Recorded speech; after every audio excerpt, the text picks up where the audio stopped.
नमस्कार प्रणाम भैया। हम राजेश यादव सुल्तानपुरी सिंगर। देखें भैया, एक लेडीज़ गाना लिखे है। ये गाना का नाम है ननद भौजाई। और जो नंद रहती है अपनी भाभी को बहुत मानती है, वो भी आज की डेट में बहुत बड़ी बात है। कैसे मानती है?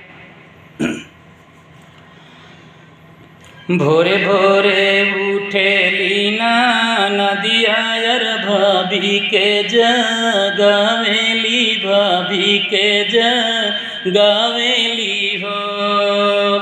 भोरे भोरे उठेली नदिया यार भाभी के जगावेली, भाभी के जगावेली हो।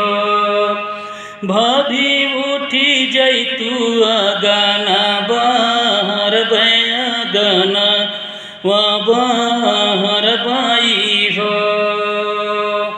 धीरे धीरे आवे मोरी भाभी ननद के दूल्हा, ननद के दूल्हाई हो।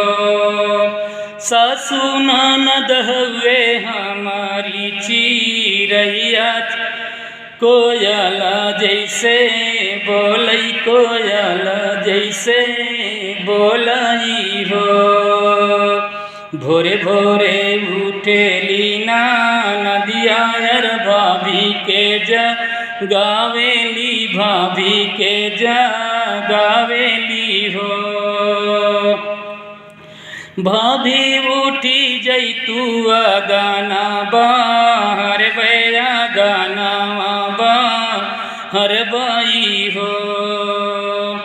धीरे धीरे आवे मोरी भाभी ननद के दूल्हा, ननद के दूल्हाई हो।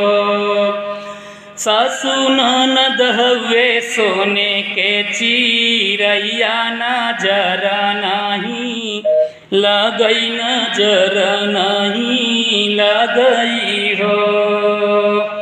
सासू ननद हुए सोने के चिरैया, नजर नहीं लगई, नजर नहीं लगई हो। बहनी दीदी हरे, काकी हरे, माई हरे, ताई हरे, मौसी हरे, जे हो। ये गाना हमार खुद के लिखा गाना है। और जिस दीदी बहनी को ये गाना चाहिए हमारे नंबर पे संपर्क करें 7678011239। मेरा नाम है राजेश यादव सुल्तानपुरी सिंगर। और भैया ये मेरा खुद का लिखा हुआ गाना है। लव यू मेरे दोस्त। नमस्कार प्रणाम। नेक्स्ट डे मिलते हैं।